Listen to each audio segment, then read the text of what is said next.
السلام عليكم خوتي. كنقدم لكم راسي انا هشام القويرح.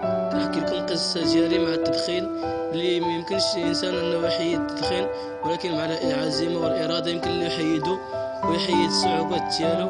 كنصحكم اخوتي ما تتبعوش هاد الطريقه هادي لان الصحه ديالكم غادي تدهور بشكل كبير، وغادي يمكن لك يمكن تولي عندك امراض خطيره في الذات ديالك ويولي عندك صعوبه باش يمكن تحيدها. لا بغيتي تحيدها اخوتي عليكم بالاراده والاراده.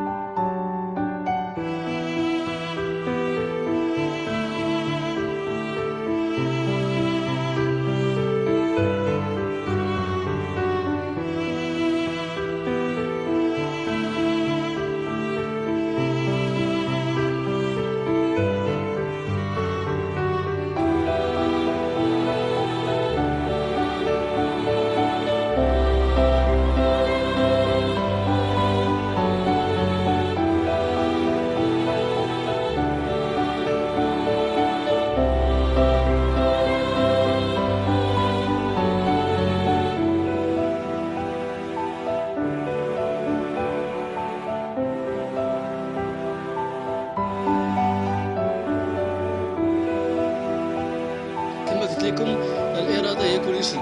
ممكن هذا